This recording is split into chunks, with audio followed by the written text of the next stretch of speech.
Bapak Ibu telah hadir di sini dalam aksi nyata saya diseminasi modul 1.4 mengenai budaya positif.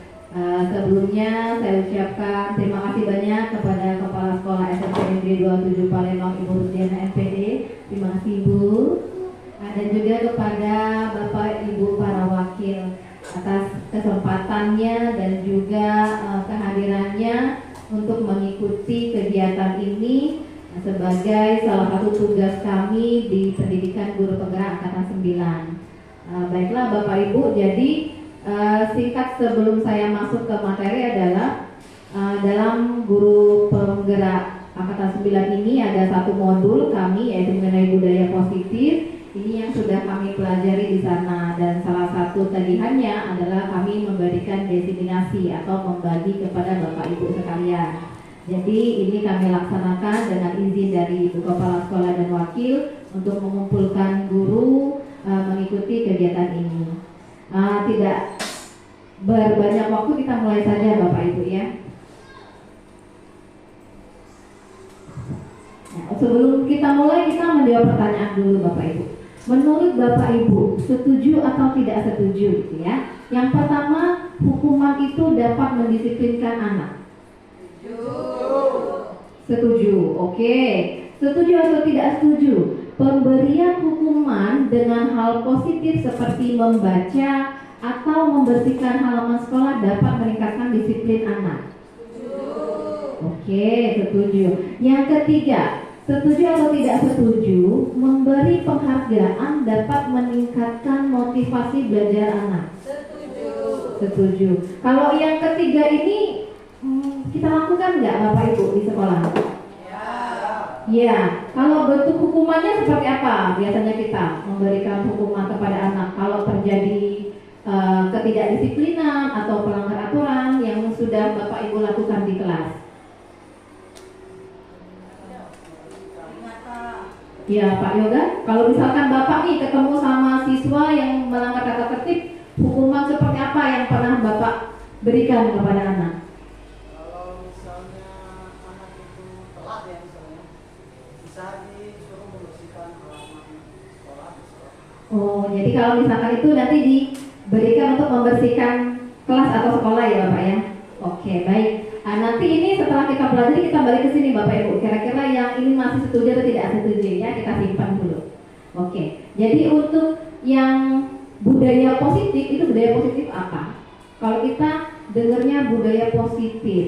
Jadi budaya positif adalah nilai-nilai dan kebiasaan yang ada di sekolah berpihak pada peserta didik agar peserta didik tersebut dapat berkembang menjadi pribadi yang kritis, penuh hormat dan tanggung jawab. Jadi fokusnya di sini adalah pengembangan karakter anak, sehingga anak-anak yang kita didik saat ini menjadi pribadi yang kritis, penuh hormat dan penuh tanggung jawab. Itu yang budaya positif. Nah, jadi untuk konsep inti budaya positif itu ada beberapa langkah Bapak Ibu ya. Yang pertama harus ada perubahan paradigma belajar. Yang kedua disiplin positif. Yang ketiga nilai kebajikan. Yang keempat kebutuhan dasar manusia. Yang kelima motivasi perilaku, posisi kontrol guru, keyakinan jelas dan ketiga restitusi. Jadi ada langkah-langkahnya untuk membuat budaya positif itu dapat kita laksanakan di sekolah. Mulai dari hal yang besar nanti sampai ke bagian yang real, yang nyata di kelas ataupun pada saat berhadapan dengan siswanya. Nanti ini satu-satu kita bahasnya. Kita mulai dari yang perubahan paradigma belajar dulu. Nah, kalau kita di sekolah, sebagian besar anak itu menghabiskan waktunya di sekolah. Betul nggak Bapak Ibu? Betul. Bagaimana anak mau mendapatkan ilmu, mau membentuk karakter, itu kita harus membuat lingkungannya senyaman mungkin. Gitu. Jadi sekolah perlu menyediakan lingkungan yang positif, aman dan nyaman, agar murid dapat berpikir, bertindak dan mencipta dengan merdeka, dengan mandiri dan bertanggung jawab untuk membangun budaya positif. Jadi langkah pertama kita harus menciptakan lingkungan yang aman, nyaman dan menyenangkan bagi peserta didiknya dulu. Kemudian disiplin itu biasanya dikaitkan dengan kontrol, yaitu kontrol guru dalam menghadapi murid. Nah, sekarang saya ada satu kasus nih Bapak Ibu. Kalau misalkan kita menemui ada satu kasus anak melanggar tata tertib, misalkan tadi Pak Yoga di anaknya terlambat Pak ya? Ya. Kemudian kalau kita kasih hukuman, maka anaknya mengerjakan. Di sana kan terlihat seolah-olah guru mengontrol murid sehingga dia bisa meminta atau menyuruh anak untuk melaksanakan hukuman. Nah, apakah benar guru mempunyai kontrol terhadap murid? Menurut Bapak Ibu bagaimana? Apakah kita sebagai guru mengontrol murid di kelas? Iya. Oke. Baik. Biasanya kalau tidak bisa kita kontrol, artinya anaknya tidak disiplin ya biasanya ya Ibu Bapak ya. Oke, baik.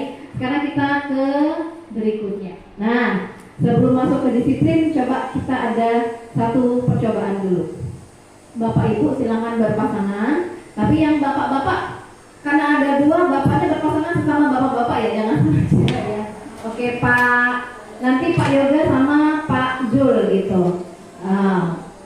Oke, Bu Nelly, mungkin Bu Nelly bisa maju ke depan gitu, Bu Nelly sebelah Ibu Lis. Oke, terima kasih Bu Nelly. Nah, satu orang bagian yang mengepalkan tangan, silakan bagi tugas.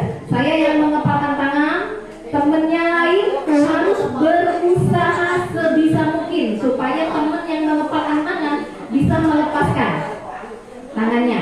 Ya, misalkan tangan temannya yang mengepalkan, anggaplah ada sesuatu berharga yang Bapak Ibu yang mau mengambilnya. Bagaimana cara usahanya harus terlepas kepalan tangan ini? Boleh dengan cara digelitik, boleh dengan cara dimarahi, boleh dengan cara dihardik, gitu ya. Pokoknya berbagai cara boleh, silakan. Sampai temennya bisa membuka kepalan tangan. Waktunya 1 menit, monggo silakan. Oke, yang mau ngepalkan tangan, barang berharganya nih, jangan ini ya, usahakan mempertahankan. Bagaimana itu?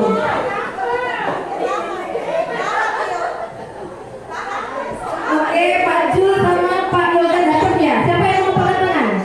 Pak Yoga, yang Pak Jul? Diapain Pak Yoga?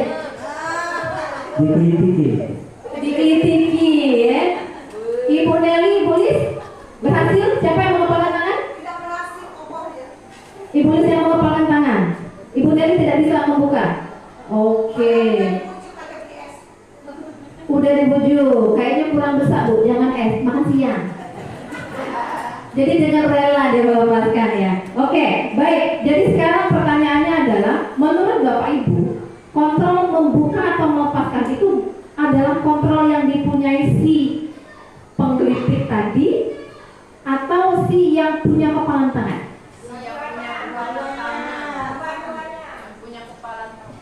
Ada yang punya kepalan tangan, yang punya dua-duanya. Supaya saya mau tanya dulu deh ke Ibu Lis yang tidak berhasil ya. Ibu Lis alasannya kenapa tidak mau melepaskan?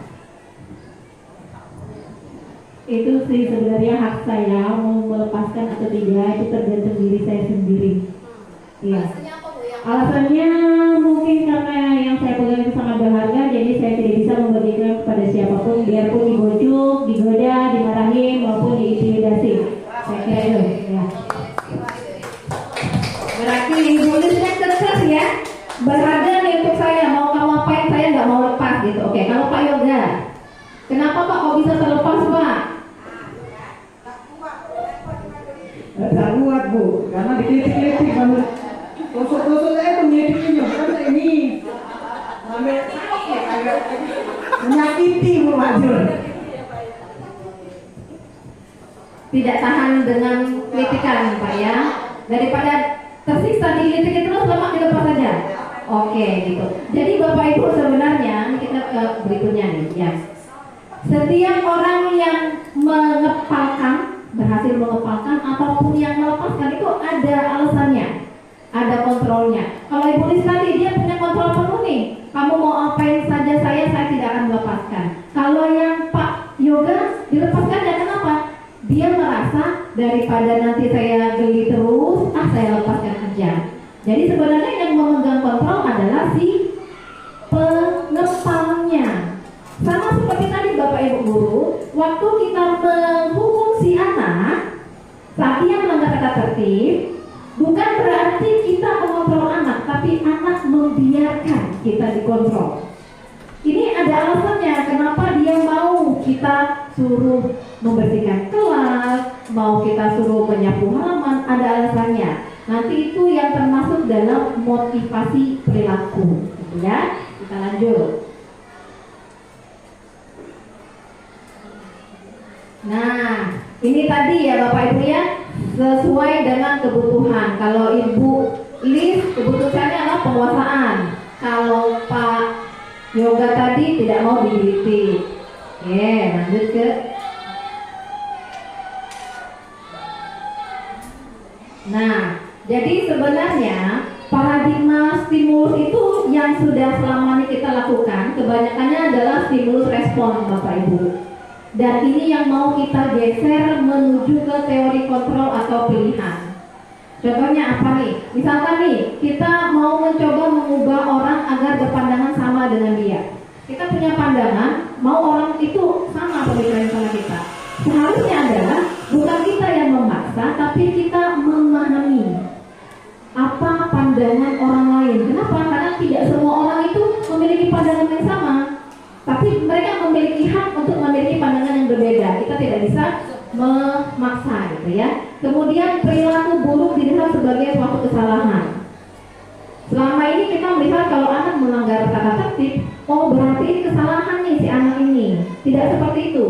Setiap kesalahan pasti itu ada tujuannya, ada latar belakangnya. Ini yang mau kita geser pemikiran kita terhadap anak gitu ya, agar menciptakan budaya positif. Kemudian contoh lagi, orang lain bisa mengontrol saya, tidak.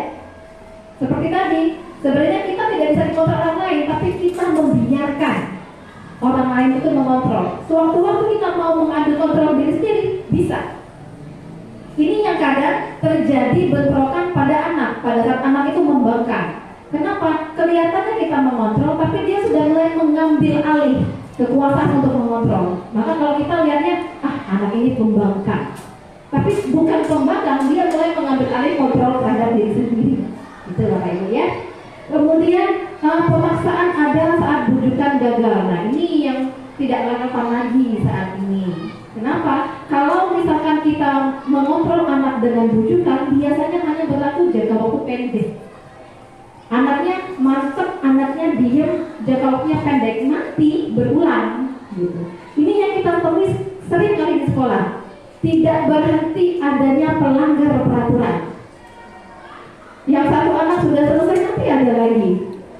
Yang ini udah selesai anteng, nanti dia berulah lagi. Kenapa? Karena dia jangka waktunya pendek, terpaksa. Karena bujukan tadi, karena hukuman. Yang ini yang mau kita rubah, sehingga nanti si anak ini akan menjadi dalam jangka waktu yang panjang. Gitu ya.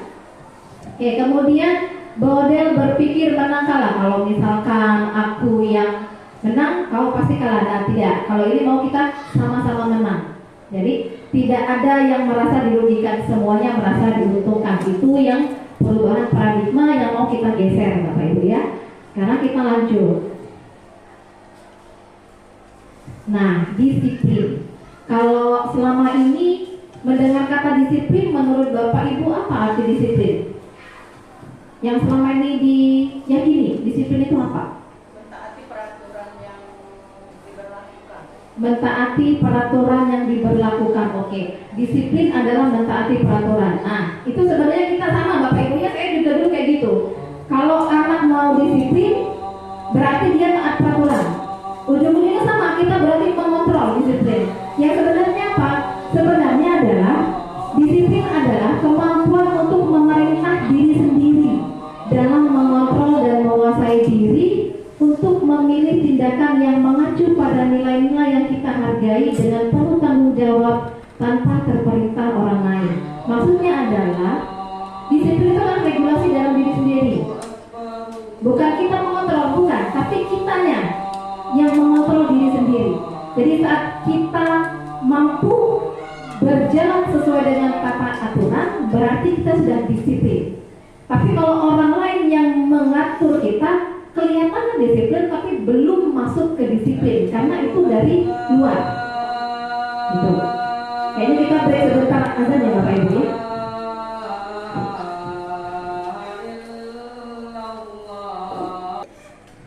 Oke, jadi Bapak Ibu ya, disiplin itu tadi apa? Regulasi dari dalam diri kita.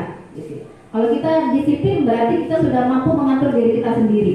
Sama anak juga kayak gitu, dia dikatakan disiplin kalau dia bisa mengatur dirinya sendiri. Mengatur atas dasar apa? Nah ini yang mau kita laksanakan.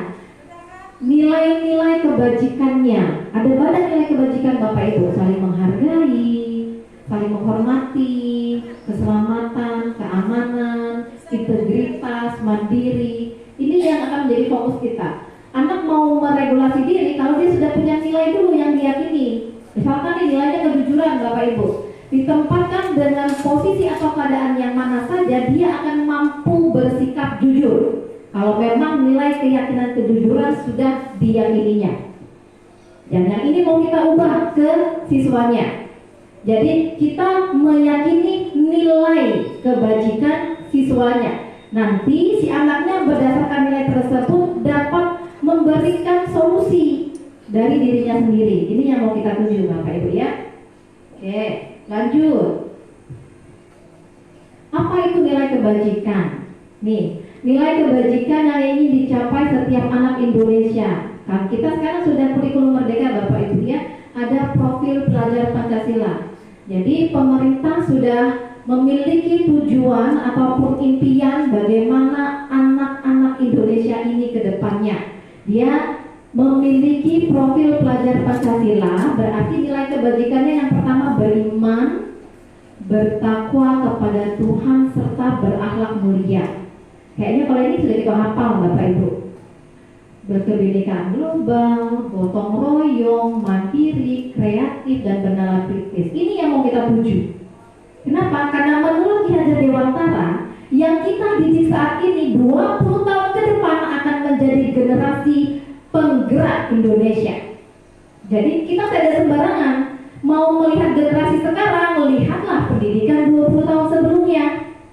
Ini produk kita yang sekarang adalah produk dari pendidikan 20 tahun yang lalu. Jadi kalau kita mau memperbaiki, mulai dari pendidikan langkahnya. Itu. Jadi ini yang sudah mau digadangkan oleh pemerintah 20 tahun ke depan. Warga Indonesia memiliki karakter yang beriman, bertakwa, berakhlak mulia, berkebinekaan global, gotong royong, mandiri, kreatif dan bernalar kritis. Kita yang ada di sekolah adalah pelaksananya. Kita yang membantu mewujudkan tujuan ini. Sudah sepakat belum Bapak Ibu kalau ini yang mau kita tuju? Oke, berarti kita sudah mulai berusaha sekarangnya untuk mewujudkannya. Nah, tadi kita sudah bahas mengenai bagaimana anak didiknya. Bapak Ibu, setiap manusia itu memiliki kebutuhan dasar. Ini yang akan menjadi alasan untuk sebuah perilaku. Kebutuhan dasar adalah segala sesuatu yang kita lakukan untuk mendapatkan apa saja yang kita inginkan. Seluruh tindakan yang kita lakukan memiliki tujuan tertentu dan semua usaha terbaik yang kita lakukan dalam rangka memenuhi kebutuhan dasar tersebut dengan baik. Jadi sebenarnya Bapak Ibu, apa yang kita lakukan saat ini adalah untuk kebutuhan dasar. Kebutuhan dasar apa saja? Kebutuhan dasar ada 5 Bapak Ibu. Yang pertama adalah bertahan hidup.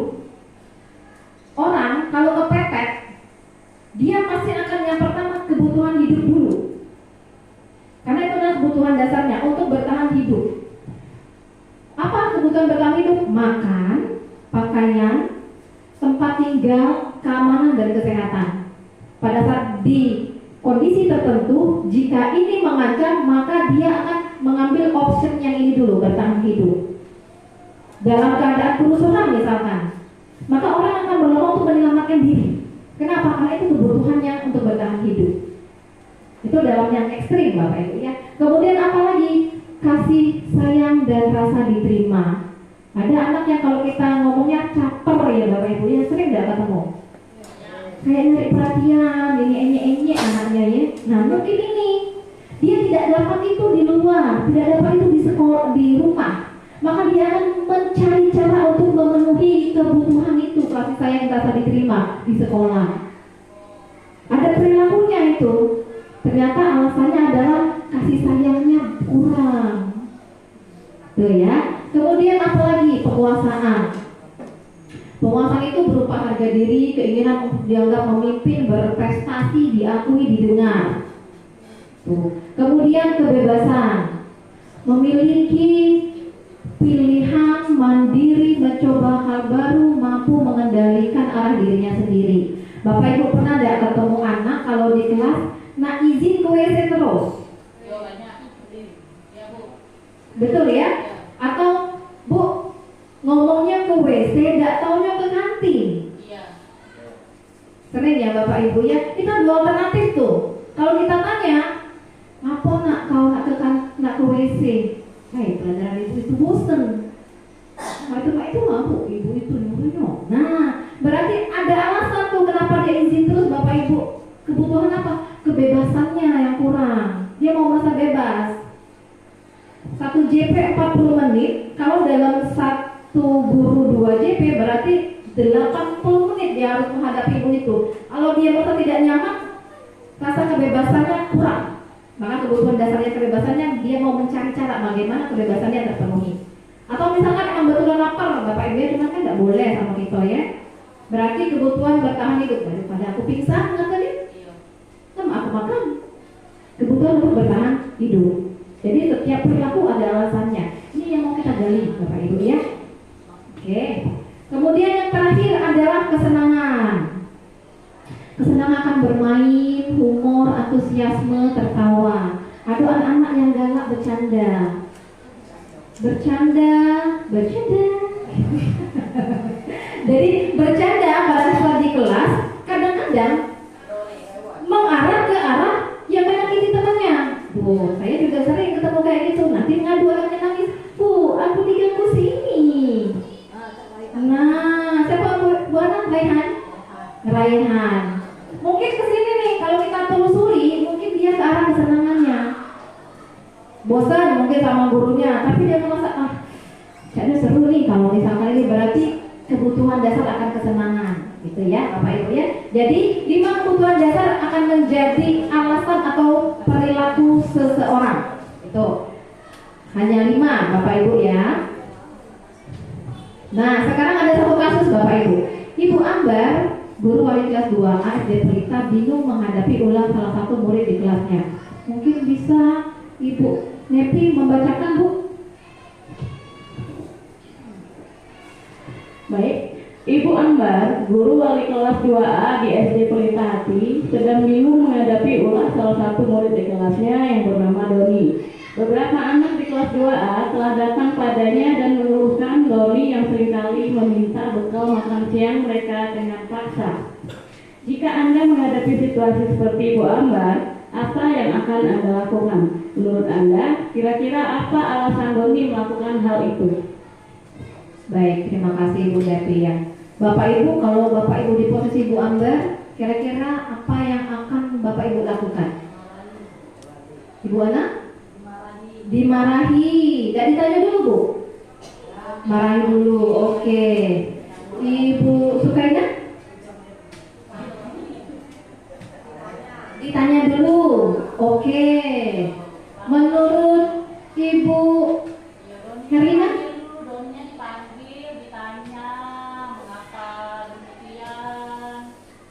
Sebelum dipanggil, kira-kira Bapak Ibu punya pemikiran apa nih? Kenapa alasan Doni melakukan itu? Ya. Lapar ya Bapak Ibu ya? Bisa capek juga. Terpaksa capek. Cari perhatian bisa. Cari perhatian. Oke, sip. Sekarang coba kita lihat ya Bapak Ibu ya. Nah, Bapak Ibu, dalam penegakan disiplin positif, tadi kan si Doni tadi sebenarnya dia sudah melanggar tata tertib. Pada saat di dalam kelas dia ke kantin gitu ya. Sebenarnya alasannya bisa ada 2. Kata Ibu Sukaina tadi lapar. Kalau lapar itu kemana? Ke ke kebutuhan bertahan hidup atau survivalnya. Pada saat dia lapar, tidak memiliki bekal makan siang, maka dia akan melakukan usaha untuk memenuhi kebutuhannya. Dengan apa? Ke kantin nyari makan, Bapak Ibu. Tapi bisa juga dia memiliki yang kedua, caper tadi yang Ibu Herlina bilang, benar Bu, nyari perhatian gurunya. Kenapa? Karena kebutuhan kasih sayang dan rasa diterimanya. Pada saat dia menjadi pusat perhatian, dia senang. Jadi Doni akan mendapat perhatian dari gurunya, dari temennya. Itu berarti kebutuhan akan kasih sayang dan diterima, Bapak Ibu ya. Oke. Nah, kalau yang penguasaan, kalau misalkan latar belakang yang keluar tadi dia berdasarkan penguasaan, berarti si Doni merasa hebat ketika teman-temannya patuh terhadap permintaannya. Dia merasa superior, lebih dari teman-temannya. Itu penguasaan, Bapak Ibu. Ada tuh biasanya ketemu kepala gengnya yang bagian ngatur-ngatur, berarti itu kebutuhan kekuasaan yang mau dipenuhi. Mungkin di rumah dia tengah orang tuanya pasti keras, didikan orang tuanya pasti keras, maka kebutuhan akan kekuasaan tidak ada, dia lampiaskan di luar. Kemudian yang kebebasan. Kalau kebebasan itu ingin memiliki kebebasan dalam memilih makanan, bosan dengan bekal. Bisa jadi ada bekalnya, tapi bosan, tidak bebas dia carilah. Kalau di kantin kan banyak pilihan, Bapak Ibu. Itu dia. Kemudian yang kesenangan. Kalau yang kesenangan dia senang melihat reaksi teman-temannya terhadap tindakan, karena kebutuhan ini yang kurang, Bapak Ibu ya. Jadi si Doni tadi itu berarti harus dicari tahu dulu alasannya apa. Tapi 5 ini biasanya kebutuhan dasarnya. Ini lah gambar Doni nih, teriak-teriak aja Bapak Ibu nih. Oke, sekarang motivasi perilaku Bapak Ibu. Ini nanti kita hubungkan ke, misalkan kita meminta siswa untuk melakukan sesuatu ya. Motivasi perilaku sebenarnya ada 3. Yang pertama adalah untuk menghindari ketidaknyamanan atau supaya tidak dihukum. Yang kedua, supaya dia mendapat penghargaan atau dicap anak baik, anaknya disiplin. Gitu. Dia mau ada sesuatu dari luar. Biasanya yang kedua ini itu adalah motivasi dari luar, bukan dari dalam dirinya sendiri. Dia mengharapkan sesuatu atau menghindari sesuatu. Yang ketiga itu adalah kalau dia memang mau menjadi orang yang diinginkannya. Misalkan terlambat, aku udah gak terlambat, ngapain aku terlambat? Dia tidak butuh, adik dihukum ya, tidak butuh. Atau adik kalau misalnya aku datang duluan, kayak disenangi aku sama ibu itu misalkan, tidak. Dari dalam dirinya sendiri. Itu disebut dengan motivasi intrinsik. Ini yang mau kita cari Bapak Ibu. Motivasi ekstrinsik itu hanya berlaku dalam jangka waktu pendek, tidak akan bertahan lama. Kalau motivasi intrinsik ini akan panjang jangka waktunya. Ini yang mau kita dapatkan dari anak. Bagaimana cara mendapatkan motivasi intrinsik? Ini nanti ada caranya, Bapak Ibu ya. Oke, sekarang kita menuju ke posisi kontrol. Bapak Ibu guru pasti mempunyai anak banyak. Maksudnya anak di kelas Bapak Ibu ya. Kalau kita mau mengontrol anak, membutuhkan usaha dan energi serta dengan cara yang berbeda-beda. Posisi kontrol guru ada 5 sebagai penghukum. Yang pertama, pembuat rasa bersalah, teman, pemantau dan manajer. Kalau penghukum contohnya memberikan hukuman kepada anak tanpa memberikan kesempatan untuk menyatakan alasan. Misalkan si Doni tadi, Doni ke kantin. Doni kau ke kantin ya? Kau bersihin WC? Tidak ditanya lagi Bapak Ibu. Maka guru yang seperti itu dia berarti masuk ke posisi penghukum. Bagaimana perasaan anaknya? Tidak nyaman. Mau tidak dia disuruh bersihkan WC? Tidak mau, terpaksa. Nah, kita kan mau berpindah ke berpihak pada murid. Maka kita posisikan diri kalau kita sebagai muridnya. Bagaimana rasanya? Tidak nyaman gitu ya. Kemudian pembuat merasa bersalah. Yang kayak mana pembuat merasa bersalah tuh? Ada anak bermasalah, kita panggil. Tidak kita hukum sih, kita panggil. Kau tidak kesian nak sama ibu kau nak. Ibu kau sudah payah begawe. Kau sekolah, sibuk baik, kau tidak ke kantin. bawain bekal, apa udah kau makan, rasa bersalah. Anaknya cak mano, tidak nyaman juga, sedih dia nih Bapak Ibu. Yang 1, 2 itu jangankan Bapak Ibu, saya saja sudah lakukan itu. Tapi kedepannya ini mau kita rubah Bapak Ibu ya. Yang 1, 2 itu mau kita tinggalkan. Nanti yang ketiga, 4, 5 bisa bolak-balik, tapi nanti ke mana yang bagusnya. Oke. Sekarang sebagai teman, kalau teman itu kita kayak best friend, bestie. Biasanya kalau kayak gini si anaknya itu dia lebih dekat. Kalau kita minta sesuatu atau melaksanakan tugas dia lebih mudah. Tapi berlaku pada guru-guru tertentu, tidak pada semua guru. Ada guru yang temannya dia bisa nurut, tapi ada guru yang lain karena tidak merasa sebagai teman, boleh ibu ini katanya. Kan tidak merasa. Dan yang kita mau si anak itu semua guru berlaku. Apakah kita tidak boleh menjadi teman? Boleh, tapi kita harus memberikan batasan pada anak. Kita bisa balik ke teman pemantau manajer bolak-balik bisa, asalkan ada batasannya. Gitu. Kemudian pemantau. Kalau pemantau ini adalah si anak sudah tahu apa yang mau dilakukan kalau melanggar peraturan. Biasanya kita sudah bikin kesepakatan kelas nih. Bapak Ibu ada yang bikin kesepakatan kelas? Bu Mutia buat? Coba Bu Mutia, apa kesepakatan kelas? Satu aja. Tidak membuang sampah sembarangan, Bu. Oke. Kalau tidak membuang sampah sembarangan, konsekuensinya apa? Kalau di Konsekuensinya dia harus menyapu sampah yang dia buang itu, mau dimasukkan ke tempat sampah yang sebenarnya. Oke, Bapak Ibu, kalau kesepakatan kelas kan biasanya kita dalam bentuk tindakan, tidak boleh buang sampah, tidak boleh memukul teman, tidak boleh mengambil barang teman, gitu ya. Konsekuensi kasih tuh biasanya hukumannya apa nak kalau misalnya kamu melanggar, ada nggak Bapak Ibu itu? Ada ya. Nah itu sebenarnya sudah bagus sih, bagus Bapak Ibu. Cuman mungkin kita lebih sempurnakan saja. Kenapa? Karena pada saat anak melaksanakan konsekuensi itu kadang mereka tidak nyaman, terpaksa. Nah yang terpaksa ini nah yang mau kita rubah Bapak Ibu. Kalau bisa melaksanakan hukumannya dengan ikhlas. Cak mana cara dengan ikhlas? Mana dong yang dihukum ikhlas? Betul enggak? Betul? Oke. Nah, supaya anak ikhlas, maka kita geser ke posisi sebagai manajer. Manajer seperti apa? Manajer adalah bagaimana kita guru hanya memanajer, mengatur anak, tapi dari dalam anaknya sendiri kita hanya fasilitator aja.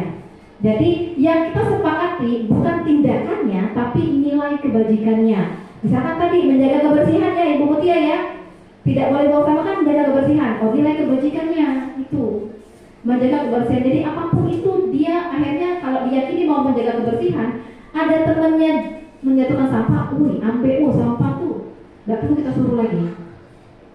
Karena sudah meyakini menjaga kebersihan tadi di dalam dirinya sendiri. Kalaupun dia membuang sampah, dia dengan sukarela, dengan ikhlas akan memperbaiki kesalahan tersebut. Itu yang manajer Bapak Ibu ya. Kita lanjut. Nah, apa itu hukuman, konsekuensi dan restitusi? Rasanya kalau hukuman kita tidak boleh lagi Bapak Ibu, apalagi yang melibatkan fisik. Hukuman adalah biasanya ya kategorinya. Hukuman adalah tidak terencana atau tiba-tiba. Murid tidak tahu apa yang terjadi. Keputusan itu ada di tangan guru. Satu arah sifatnya. Kita yang akan kau bersihkan WC ya. Kau sapu halaman ya. Si anak tidak tahu mau diapain sama gurunya, itu hukuman berarti. Kalau konsekuensi terencana dan disepakati. Dari awal sudah dikasih tahu kalau buang sampah konsekuensinya nyapu. Sudah tahu si anak itu konsekuensi. Dua arah, dibuat bersama-sama. Dan guru harus monitor. Kalau misalkan gurunya udah katek, tidak akan lakukan ya konsekuensinya. Karena dia terpaksa tadi kan? Oke. Sekarang yang berikutnya restitusi. Ini yang mau kita laksanakan. Proses menciptakan kondisi bagi murid untuk memperbaiki kesalahan. Anaknya melakukan kesalahan, it's okay, tidak apa-apa. Tapi bagaimana cara menyelesaikan masalah ini? Dan penyelesaiannya harus dari dalam si anak, jangan kita. Kalau kita berarti masuk ke hukuman atau konsekuensi. Dari anak anaknya sendiri. Jadi menumbuhkan solusi dari anak. Kalau dari dia sendiri, otomatis dia akan merasa kalau ini aku bisa. Itu yang mau kita tuju, Bapak Ibu ya, restitusi. Nah, kalau yang ini adalah contoh-contoh perbuatan kalau kita di posisi kontrol penghukum, pembuat rasa bersalah, teman, pemantau, manajer. Kita ambil satu deh. Kita banyak ya. Misalkan nih, guru berkata, kalau penghukum, guru yang penghukum, kalau kamu tidak melaksanakannya, awas ya. Kerjain PR nak ya. Kalau tidak ngumpul, awas. Sering Bapak Ibu kita lakukan. Sama saya juga. Nah, ini berarti kita masuk ke posisi penghukum. Tinggalkan. Sama-sama kita berusaha meninggalkan. Kalau pembuat rasa bersalah kayak mana omongannya? Omongannya, ibu kecewa nih anak kau, ibu berharap sama kau itu kan anak baik, ngapain tidak kerjain PR? Rasa bersalah anaknya. Kalau misalnya sebagai teman, biasanya pakai bahasa yang lembut sambil ketawa-tawa. Ngapo kau tidak kerjain PR? Mana dia itu bantu? Saya kayak gitu, Bapak Ibu itu sebagai teman. Kalau pemantau, coba kau udah kerjain PR kan? Kesepakatan kita apa? Kerjain PR 2 kali lipat. Itu berarti sebagai pemantau. Tapi kalau sebagai manajer, kita akan memantik si anak, menanyakan alasannya, menguatkan identitas atau mentalnya sehingga dia tidak merasa sebagai terdakwa, sebagai seorang yang gagal terhadap suatu kesalahan gitu ya. Dan kita akan memantik solusi dari dia sendiri gitu Bapak Ibu. Ini namanya nanti masuk ke yang berikutnya. Tugas restitusi. Nah, sebelum masuk sana kita lihat dulu nih. Ayo kita sama-sama. Kalau misalkan ada pernyataan seperti ini, kita masuk ke kontrol mana? Saya kecewa sekali dengan kamu. Nah, itu masuk posisi apa dari 5 tadi? Pembuat rasa bersalah. Oke. Kamu tidak pernah benar melakukannya. Masuk posisi apa? Hartu, penghukum. Penghukum. Oke. Kalau nomor 3, ayolah lakukan demi ibu bapak sebagai teman. Ibu Nelly pembuat rasa bersalah. Oke, ada teman, ada pembuat rasa bersalah. Kalau yang keempat, apakah kamu mendapatkan stiker bintang hari ini dari sekolah SD ya? Kita main ya, Bapak Ibu ya? Sebagai manajer. Oke, kalau bagaimana kamu bisa menyelesaikan masalah ini? Kalimat gurunya sebagai manajer. Oke. Kalau yang terakhir, kamu selalu paling akhir. Penghukum. Oke. Kita sama-sama ya, kita lihat ya. Kalau yang pertama sebagai pembuat rasa bersalah, iya benar Bapak Ibu, memantik rasa bersalah. Yang kedua sebagai penghukum, kamu tidak bisa bisul nih. Memang kau tidak bisulnya. Nah tuh. Kalau misalkan, ayo lakukan demi ibu. Ayolah, nah, demi ibu. Kan itu resti. Oke, sebagai teman. Kalau misalkan kamu nggak dapat stiker enggak, itu sebagai pemantau. Kenapa? Kalau misalkan melakukan sesuatu ada rewardnya. Kalau misalkan sebagai manajer, bagaimana kamu bisa menyelesaikan masalah ini? Kita pancing si anaknya. Gitu.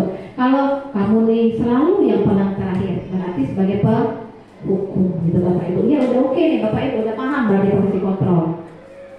Nah, mau menjadi manajer yang pertama kita harus mengatakan keyakinan kelas dulu Bapak Ibu. Nilai kebajikan tadi kan banyak. Nah, supaya sama dalam satu kelas kita buat keyakinan kelas dulu. Nilai apa yang harus kita pegang. Jadi keyakinan kelas adalah nilai-nilai kebajikan universal yang disepakati tanpa adanya paksaan, diyakini bersama, berasal dari penyatuan pikiran untuk menjadi nilai kebaikan dan dilaksanakan seluruh wali kelas. Bapak Ibu, dalam kelas kesepakatannya kita geser jadi keyakinan, bukan tindakannya kita cantumkan tapi nilainya. Kalau nilainya sudah dipegang, maka semuanya bisa melaksanakan dan memberikan solusi saat terjadi sesuatu. Itu keyakinan kelas Bapak Ibu. Bagaimana cara membentuk keyakinan kelas? Ada langkahnya. Yang pertama sebelumnya ya, kalau misalkan keyakinan kelas itu biasanya bersifatnya abstrak. Yang kedua berupa pernyataan universal. Yang ketiga dibuat dalam bentuk pernyataan positif. Sedikit saja agak boleh diingat, jangan banyak-banyak Bapak Ibu. Banyak-banyak pening. Sedikit saja tapi membiasakan. Nanti yang berikutnya bisa kita ganti lagi kalau sudah terbiasa menjadi budaya mereka. Gitu. Kemudian semua warga kelas harus terlibat dalam penetapan. Jangan kayak ujungnya, aku kan tidak ikut kemarin. Uji kamu mau ikut, aku tidak. Nah itu dihindari. Maka harus sepakat. Yang terakhir sesuai dengan kondisi kelas dan sekolah sehingga mudah diterapkan. Jangan pula Bapak Ibu, kita kaget misalnya keyakinan kelasnya melaksanakan tugas dengan tepat waktu. Tapi ada kawannya di dalam kelas itu yang bantu orang tua mencari nafkah misalkan. Kan tidak sesuai nanti, membentur kepentingan dia. Maka harus kita sepakati bersama, itu untuk keyakinan kelas. Biasanya dalam bentuk restitusi keyakinan kelas Bapak Ibu, yang pertama kita adalah meminta anak untuk membuat peraturan dulu. Ambillah 10 peraturan misalkan, 10 ya, 10. Misalkan peraturannya, kembalikan barang ke tempatnya. Jangan membawa kapal sembarangan. Hadir sekolah menit sebelumnya. Ini peraturan nih, dan 9 ya. Makin banyak makin bagus. Pancing si anaknya. Pakai pertanyaan pemantik. Kamu mau suasana kelas yang seperti apa nak? Nanti bilang, Bu, aku tidak pengen nama bapak aku disebut-sebut. Aduh, tidak pakai nama bapak. Ubah jadi peraturan. Jangan menyebut nama bapak temannya. Tapi dari anaknya Bapak Ibu, jangan dari kita. Jadi kan mereka punya gambaran mau bagaimana. Nanti dari peraturan kelas ini kita geser menjadi kalimat positif. Kalimat positifnya akan kita ambil nilai-nilai kebajikannya. Misalkan nih, kembalikan barang ke tempatnya, minjem penghapus. Peraturannya kembalikan, maka nilai kebajikannya apa? Bertanggung jawab. Berarti nilai kebajikannya bertanggung jawab. Dilarang mengganggu orang lain. Positifnya menjadi nilai keyakinan, saling menghormati. Banyak. Nanti kita rangkum ada, ambil yang paling banyak apa dalam satu kelas. Misalkan ditetapkan 3. Ketiduran, saling menghormati, bekerja. Tergantung sama Bapak Ibu, anaknya di kelas itu mau apa. Gitu, ya. Oke.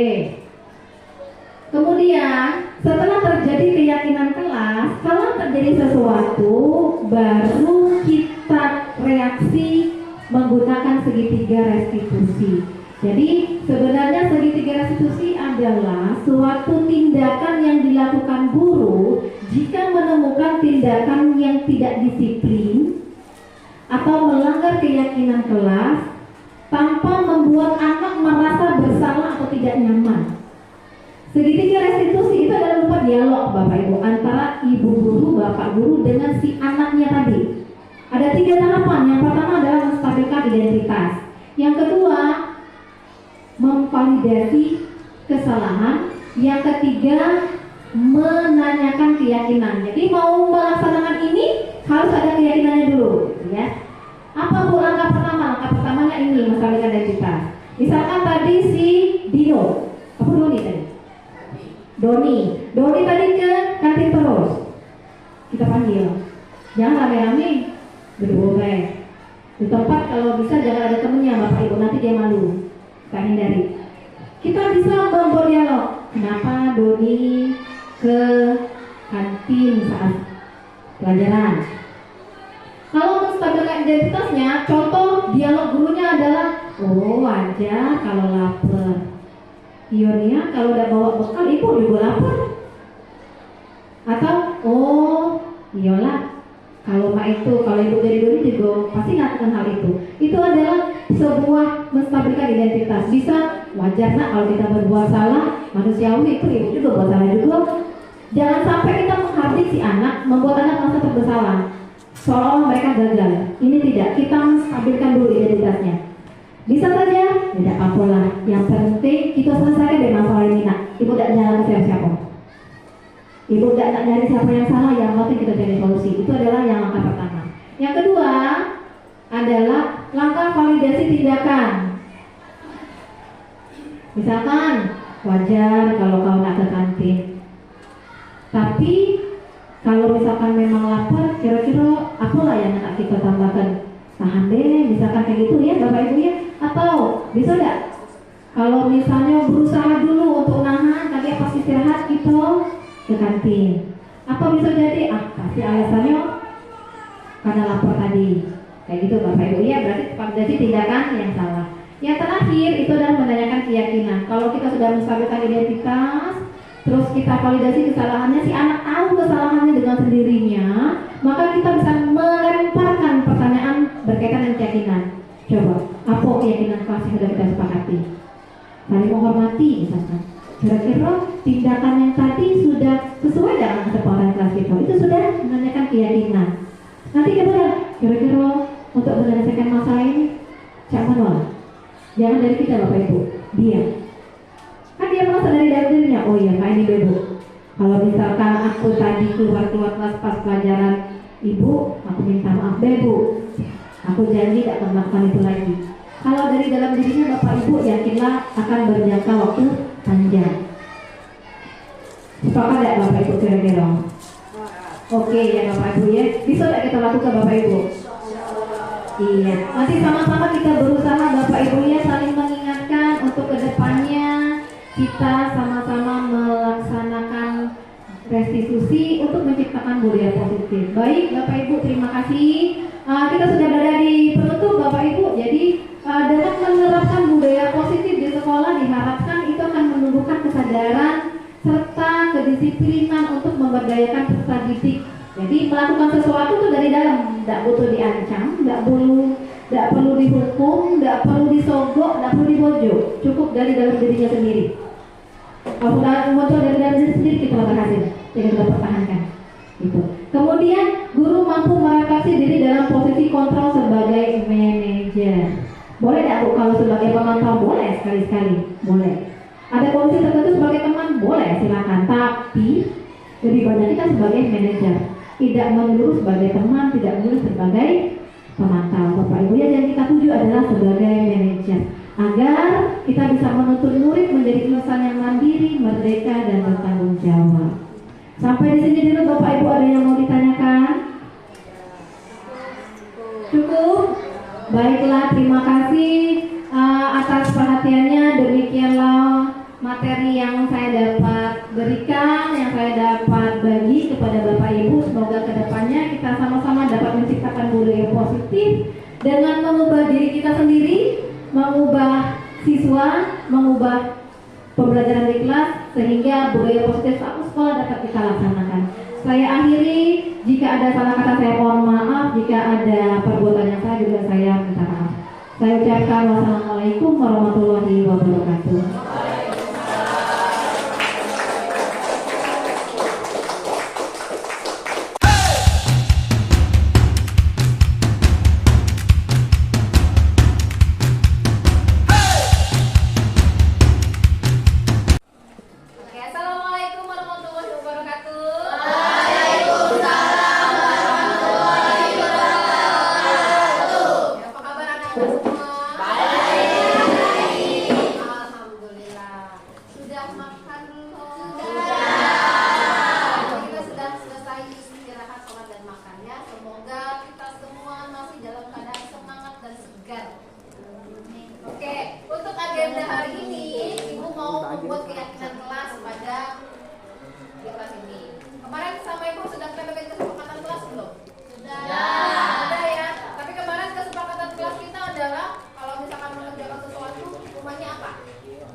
Tujuan kita hari ini adalah menetapkan keyakinan kelas atau nilai-nilai apa yang mau kita pegang untuk kita hayati dan untuk kita jalankan di kelas ini selama 1 tahun ke depan.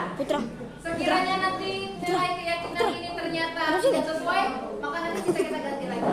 Oke? Kenapa? Karena kita mau suasana kelasnya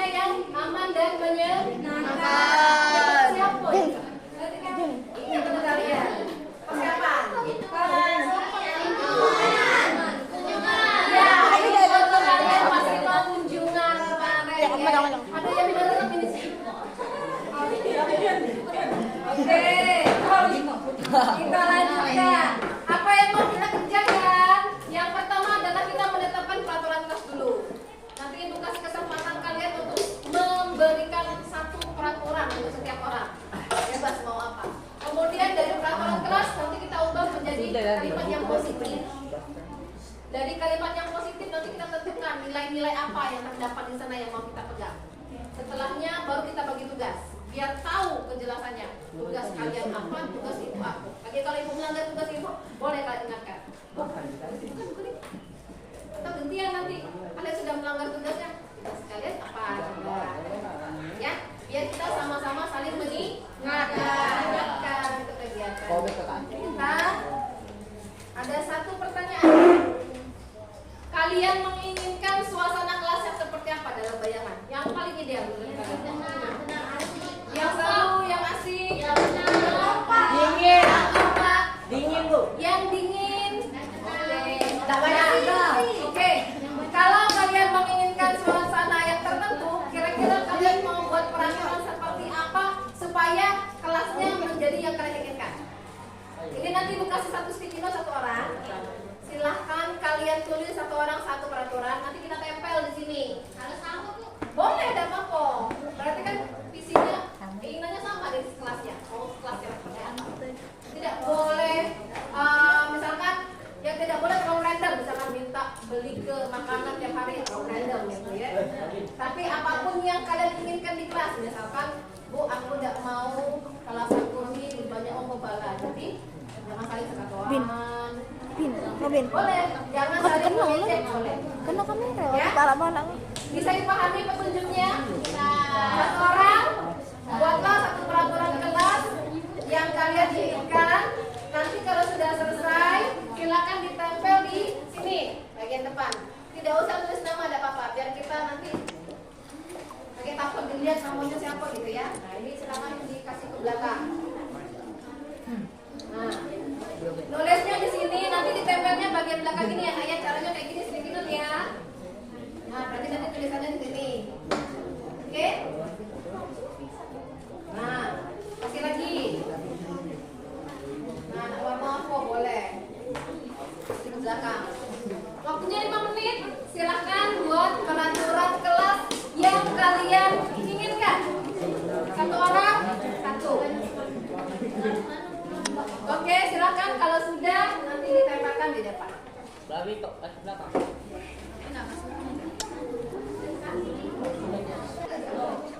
Silakan yang sudah selesai menempelkan peraturan kelas di bagian Bu. Kita isi di sini biar tidak melakukan Gak usah biasanya tidak boleh mengejek. Misalkan tidak boleh mengambil barang orang sembarangan. Ya, jangan ngatain nama bapak aku, boleh.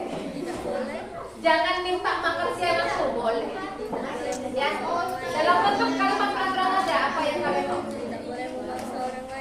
Tidak boleh minjem barang dari balik ke, boleh. Atau pas ujian jangan nyontek, PR aku jangan sering dicontekin, boleh. Oke? Hah?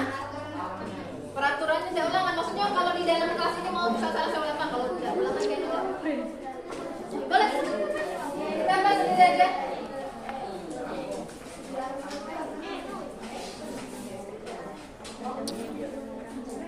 Oke, sudah dapat yang di belakang sticky note-nya?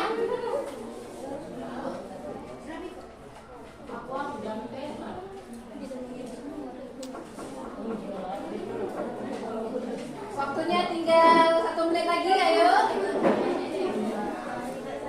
Jangan takut, jangan malu, tidak apa-apa, nanti kita sama-sama. Iya, silakan. Nak.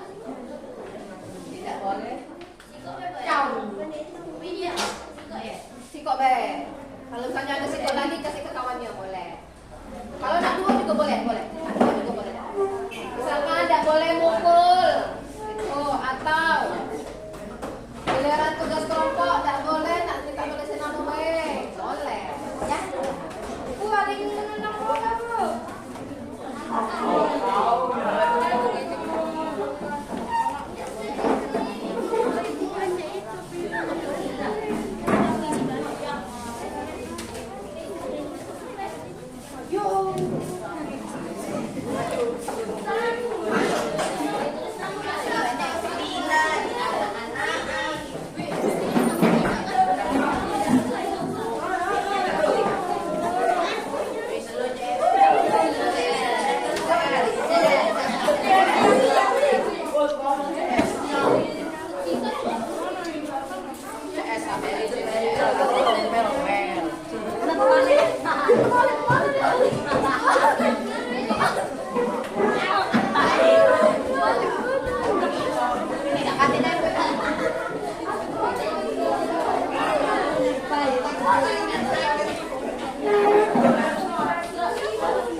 lagi.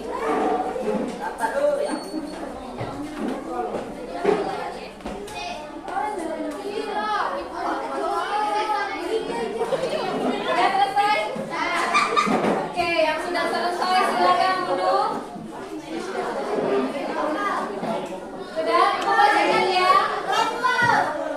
Oke, perhatikan. Itu ada apa? Oke, ini kan ada banyak ya Nak ya. Nanti yang kira-kira mirip-mirip kita jadikan satu saja. Yang sama kita jadikan satu ya. Oke, coba kita lihat apa yang kalian inginkan. Menjaga ketertiban kelas dan kelas sunyi. Sama-sama ya? Iya. Nanti kalian bisa merangkum yang mana?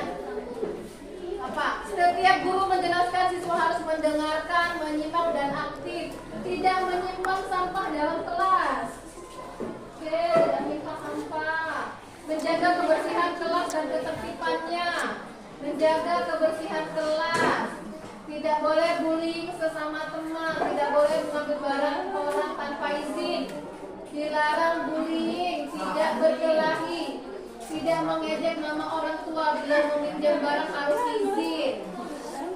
Tidak boleh membullying. Yang ingin tenang, ingin kelas tenang dan damai. Tenang saat jam pelajaran. Tidak boleh bermain bola di kelas. Dilarang bullying sesama teman. Saling toleransi. Tidak mengejek orang tua. Saling toleransi. Tidak boleh saling mengejek nama ortu. Tidak boleh membullying. Tidak boleh membullying. Tidak boleh minta makanan teman. Tidak boleh membuli. Tidak boleh membuli. Tidak boleh membuli sesama jenis. Nah? Oke, tidak boleh membuli. Tidak boleh menaruh sampah ke lantai. Tidak ada yang ganggu. Ingin kelas dingin soalnya kelas kami pakai kipas. Tidak boleh melakukan bully dan kelas always tetap bersih. Pengen dingin. Oke, ini yang jatuh. Menjaga kebersihan dan ketertiban kelas. Tidak mengejek nama orang tua. Tidak mengambil nama orang lain. Tidak bullying sesama teman. Oke, dari yang tadi saya membacakan, kira-kira ada yang sama ya? Oke, kita ambil saja yang samanya jadikan satu. Yang pertama apa? Tidak boleh. Kayaknya yang banyak tidak boleh bullying tadi ya. Contoh bullying apa? Bocor. Memukul. Tidak boleh memukul. Terus apa lagi? Mengejek. Mengancam. Menghina. Mengancam. Oke, tidak boleh memukul. Ibu spesifikkan aja ya, biar kita tahu yang maksudnya ya. Tidak boleh memukul, mengejek, dan mengancam. Membunuh. Menyudutkan itu termasuk mengancam ya? Mengancam. Berarti ada masuk mengancam ya? Ada lagi yang termasuk dibully? Matoi bapakmu. Ngatain nama bapak ya? Tidak boleh. Termasuk mengejek kali ya?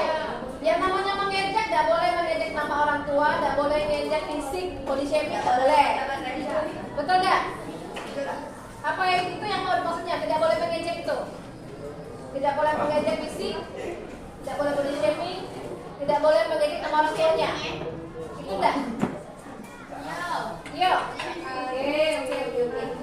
Sudah kita gabung di satu ya. Yang ini sudah sepakat. Oke, yang kedua. Junior. Junior, yang paling banyak selain bullying tadi apa?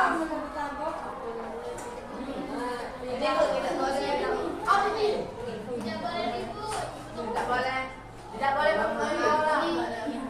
Yang paling banyak tadi yang tidak boleh ribut. Tidak boleh ribut. Oke, David boleh. David yang ketiga David. Tidak boleh ribut. Yang ketiga David ngapain? Tidak boleh mengedit nama orang tua. Oh, ada yang enggak? Cara enak ya. Ada yang tadi buang sampah-sampah. Buang sampah sembarangan. Ya, ada yang tadi tidak boleh buang sampah sembarangan, tidak boleh buang sampah di laci. Tadi kan ya? Ya, yang apa? Berarti tidak boleh buang sampah. Tidak boleh buang sampah sembarangan.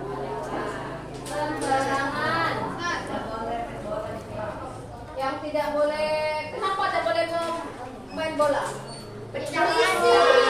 Berisi kali barang-barang banyak yang rusak macam-macam. Oke, berarti tidak boleh main bola ya. Tidak boleh main bola.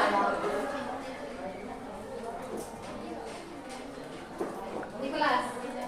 Ada lagi tidak selain yang ini? Ini loh, galau-galau belum tadi?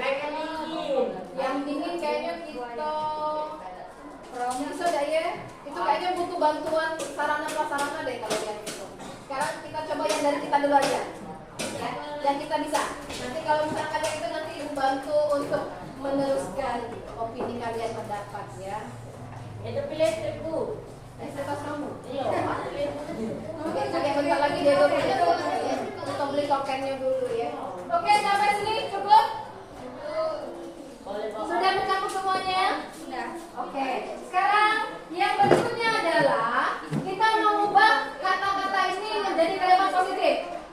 Hindari kata tidak, dilarang, dan jangan. Yang ini tidak boleh memukul. Kita ganti kalimat yang positif. Kira-kira apa? Boleh memukul. Hah?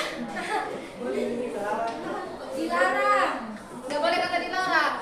Saling Menghargai. menghargai. Oke, benar. Dapat halo. Kalau kita menghargai berarti tidak memukul, tidak mengejek, ya nak ya. Tidak mengancam. Kalau yang tidak boleh ribut? Halo. Mendengar. Kalau yang tidak boleh ribut? Mengamati. Memperhatikan. Memperhatikan dengan seksama. Itu ya, berarti bersikap tenang. Betul nggak kira-kira kalau bersikap tenang? Ya, bersikap tenang ya. Oke, kalau tidak boleh membuang sampah, kita mau jadi kalimat positif. Buang sampah pada tempatnya. Buang sampah pada tempatnya, benar. Berarti buang sampah pada tempatnya. Terakhir, tidak boleh main bola di kelas. Main di lapangan. Kenapa tidak boleh main di kelas tadi? Karena kita mau menjaga kelasnya ya supaya tidak rusak, misalkan mengganggu temannya ya apa? Kira-kira apa? Menjaga barang di kelas. Apa main bola nggak boleh? Kayak kalau kena kaget kena lemari, kena kawannya berarti menjaga barang dan teman. Oke, menjaga barang dan teman. Coba baca dulu, ayo. Ibu minta yang bagian aku. Coba yang tangan sekali dulu. Ya, yang tangan sekali silakan. Apa kalimat positif yang sudah kita mau buat? Ada 4. Diam. Perhatikan dengan sesama, bersikap tenang. Buang sampah pada tempatnya. Oke. Menjaga barang dan teman. Maksudnya kayak gini, kalau kita dalam satu kelas saling menjaga. Kalau ada orang lain masuk mengambil barang teman kita ditegur, jangan diam aja gitu ya. Karena kan sama-sama dalam satu kelas adalah saling menjaga. Kalau yang ini udah sepakat belum? Setuju? Setuju. Oke, kalau setuju kita lanjut yang berikutnya. Nah, ini ada nilai-nilai kebajikan. Nah, kira-kira dari 4 ini masuk ke yang mana? Ada keterusterangan, ada kebersihan, ada komitmen, ada belas kasih, dan sebagainya. Silakan dibaca dulu. Kira-kira mau kita yang mana? Peduli, mana yang peduli?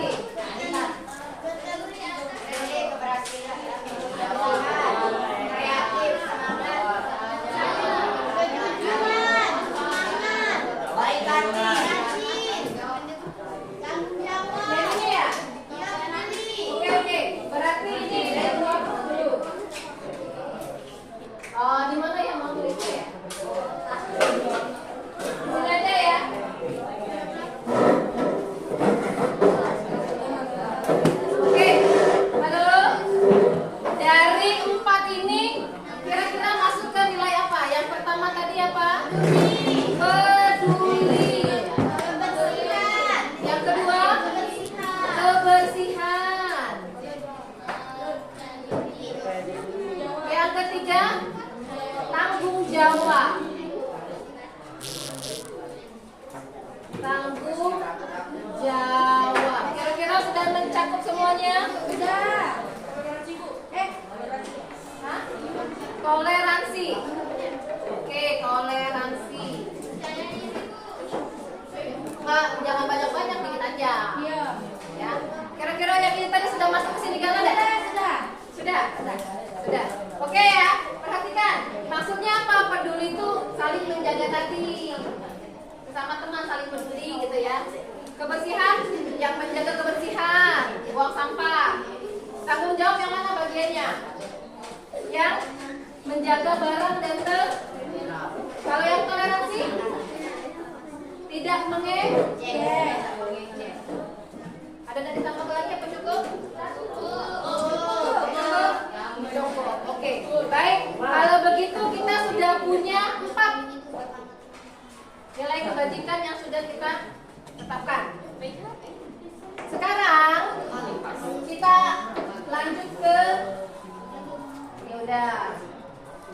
Nah, ini ada contoh. Nah, kalau misalkan saling peduli, tindakan contohnya apa? Saling peduli. Saling menjaga. Ya, contoh kalau saling peduli itu contohnya yang mana? Menjaga sama kawan, menjaga sama kawan. Oke. Kalau yang kebersihan? Memungut apa temannya, tidak Ya. memungut apa sembarangan.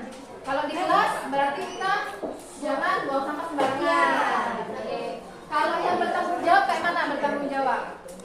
Jangan main bola. Jangan main bola, bener. Enggak ini, misalnya merusaki barang kawan. Ya. Ganti. Nah, bener. Kalau misalkan merusak sesuatu, bertanggung jawabnya dengan cara mengganti, gitu ya. Makanya supaya tidak mengganti kita harus saling menjaga. Kalau yang toleransi, Saling menghargai. saling menghargai. Oke, sampai di sini dulu. Ada yang mau ditanya atau mau ditambahkan? Tidak ada. Sekarang kita bagi peran dan tugas. Yang terakhir bagi peran dan tugas. Kalau peduli, kira-kira tugas kalian apa dalam kategori peduli? Menolong teman, benar. Tugas ibu? Menolong, iya bisa. Atau mengingatkan. Oke, itu teman kamu loh. Artinya mengingatkan bahwa kita harus saling peduli. Apakah ibu tugasnya menghukum? Tidak. Ibu tidak akan menghukum. Ibu hanya mengingatkan. Apakah tugas kalian menghukum temannya? Tidak, ya. Oke. Kalau yang menjaga kebersihan, contoh tugas kalian apa? Ibu, tugasnya Ya, untuk menjaga kebersihan tugasnya apa? Tugas ibu guru?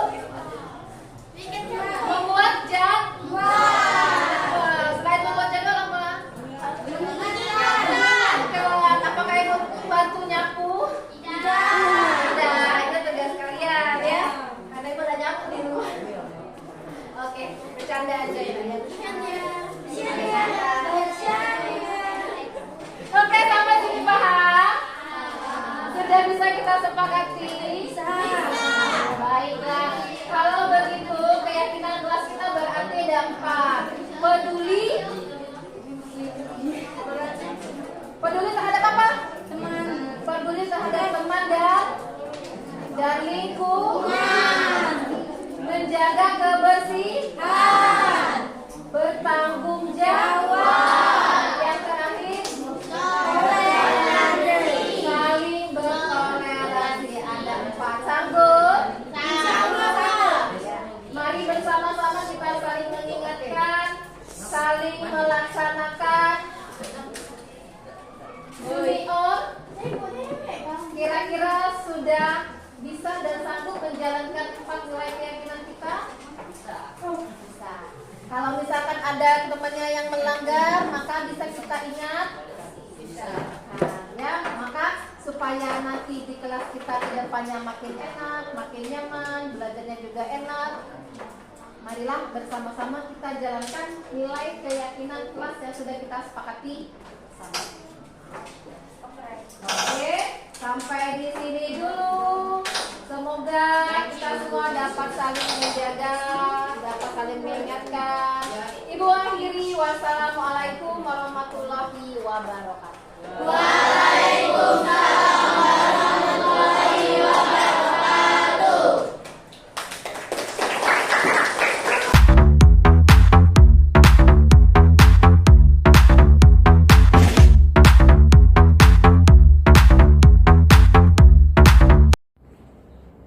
Assalamualaikum warahmatullahi wabarakatuh.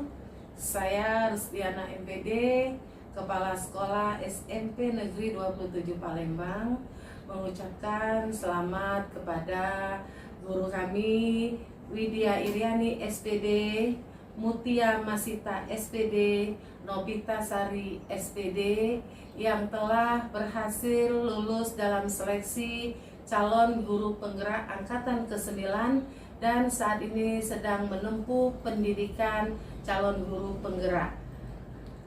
Selain itu, saya juga mengucapkan terima kasih kepada ketiga guru kami. Mudah-mudahan apa yang mereka lakukan saat ini dengan mengikuti pendidikan calon guru penggerak angkatan 9 dapat memberikan contoh yang baik, disiplin positif yang baik pada guru-guru, pada siswa di SMP Negeri 27 Palembang. Besar harapan kami kepada Ibu Widya Iriani, Mutia Masita, dan Nobita Sari dapat memberikan contoh, dapat memotivasi, dapat mensupport baik kepada guru-guru dan juga terutama kepada siswa. Mudah-mudahan pendidikan yang mereka tempuh saat ini dapat memberikan contoh disiplin-disiplin yang baik dalam membentuk karakter siswa, dalam membangun budaya-budaya positif di sekolah dengan meningkatkan disiplin, karakter yang baik, dan menjadi panutan serta motivasi bagi guru-guru yang lain. Harapan saya, ketiga guru ini dapat memberikan perubahan yang luar biasa dalam membangun pendidikan di SMP Negeri 27 Palembang. Terima kasih. Sekali lagi semangat mengikuti pendidikan, jadilah yang terbaik, tanamkan jiwa yang baik, disiplin yang baik, sehingga